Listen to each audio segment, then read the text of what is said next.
Inside a large-scale microservice architecture, generating a notification is rarely an isolated event. A billing service is triggering payment receipts, a security service is firing off login alerts, and a shipping service is sending delivery updates, all simultaneously. The most intuitive way to build this is to have these internal services make direct, synchronous HTTP requests to third-party delivery providers, like Twilio or SendGrid. This design introduces an immediate, critical vulnerability. It assumes the external provider will always respond instantly. But when that third-party API experiences a latency spike, the synchronous connections remain open, waiting for a response.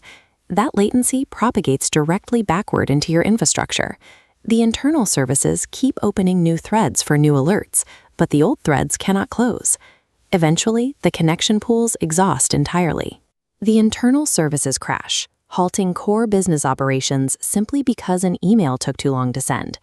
To prevent this, the primary engineering objective is complete architectural isolation. We have to decouple the internal trigger event from the actual outbound delivery of the message. The solution must operate under strict constraints. It needs to process millions of concurrent events, respect third-party rate limits, and guarantee at least once delivery without dropping data. Tying the speed of your core internal operations to the unpredictable latency of the public internet is an architectural anti-pattern. It mathematically guarantees cascading failures. The first step in breaking this dependency is introducing a dedicated notification API. This layer acts as a buffer between the internal microservices and the external network. When a service fires an alert, this API takes over ingestion. First, it queries a user preference database to check if the user has opted out of marketing emails or prefers SMS over push notifications. Next, it takes the raw event payload and runs it against a local template cache. This formats the raw variables into the final, compiled string of text that the user will actually read. Here is where the architectural handoff occurs.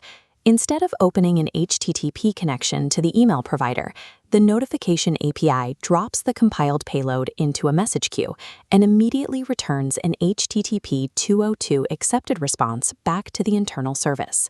The 202 accepted status code tells the internal service that the request is received and queued for processing. The internal service closes its thread and moves on to its next task without waiting for the actual email to send.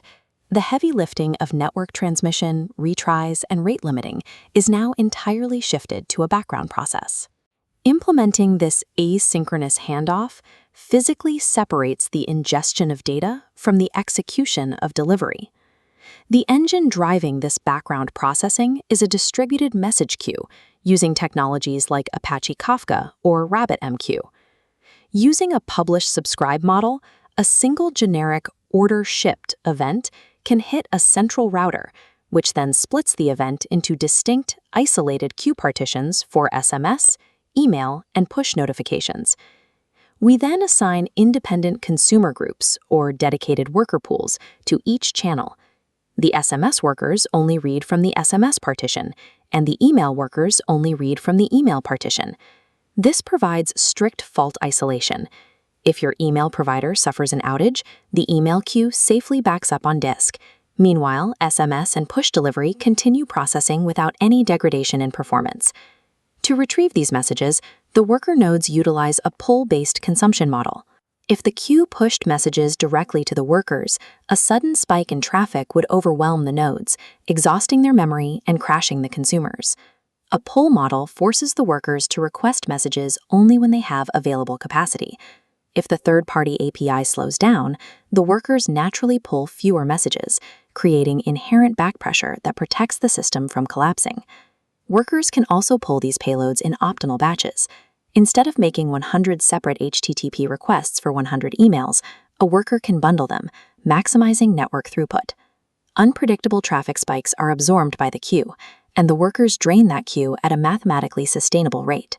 Once the payload is pulled from the queue, the worker node finally initiates the HTTP request to the third-party provider. However, external providers process these requests asynchronously on their own systems. An initial HTTP 200 OK response from Twilio does not mean the user received a text message. It only means Twilio accepted the request to try. To track reality, our system generates a request ID and logs a processing state in a central status database the exact millisecond the worker dispatches the API call. We then expose a dedicated webhook endpoint to the public internet, specifically designed to receive asynchronous callbacks. When the provider eventually succeeds in delivering the message or encounters a hard bounce, they send an HTTP post back to this webhook, carrying our original request ID and the final delivery receipt. The webhook parses this payload, queries the database for the matching ID, and updates the record to a terminal end state of either delivered or failed.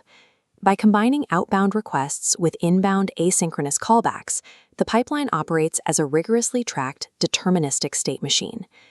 In distributed systems, network partitions, provider outages, and timeouts are mathematical certainties. The architecture must anticipate and survive them. When a delivery fails, the system must differentiate between the errors. A hard bounce to an invalid email address is a persistent error. A 503 service unavailable response or a rate limit is a transient error. A routing algorithm intercepts the failure. Transient errors are immediately pushed off the main processing thread and routed into a dedicated retry queue. Payloads in this queue are subjected to an exponential backoff algorithm. The system waits 1 second before the first retry, 2 seconds before the next, then 4, spacing out the attempts. This prevents the thundering herd problem. If a provider drops offline for 10 minutes, exponential backoff ensures our workers do not bombard and crash the provider the moment it comes back online. If a transient error exhausts its maximum retry limit, or if the failure was a persistent error to begin with, the payload is permanently routed into a dead letter queue. The dead letter queue prevents broken payloads from clogging the system. Engineering teams monitor this queue to trigger custom alerts, manually debug poisoned payloads, and observe systemic regressions. Isolating transient failures from persistent ones guarantees that a broken message can never starve the queue and delay a healthy one. There is one final failure mode to resolve. A network timeout occurs after the provider successfully sends the message to the user, but before our worker receives the HTTP 200 OK response. Because the worker never saw the confirmation, standard at least once delivery protocols assume a failure. The payload goes to the retry queue, executes again, and the user receives a duplicate, spamming notification. To prevent this, the client generates a unique UUID, an item potency key, and attaches it to the payload the moment the event is created. Before executing any outbound HTTP request, the worker queries the status database using this UUID. If the database record already shows a status of sent or delivered, the worker realizes this is a duplicate request and safely aborts the operation. Evaluating system state before taking action upgrades a chaotic at least once delivery network into a precise exactly once execution semantic. Reviewing the finalized architecture, we can trace the exact lifecycle of an event. It flows from immediate API ingestion into the asynchronous queue, is pulled by a worker, and relies on webhooks and idempotency keys to resolve its state. This design scales horizontally on multiple axes. To increase total throughput, we simply add more partitions to the message queue, allowing for higher parallel execution. If the queue depth starts to lag, autoscaling groups read that metric and dynamically spin up additional worker nodes to drain the backlog. And to ensure high availability, the worker nodes integrate with multiple third-party providers for each channel. If a primary vendor suffers a total outage, the routing logic automatically fails over to a secondary provider. Building a high-throughput notification platform is a rigorous exercise in asynchronous decoupling, failure isolation, and precise state management.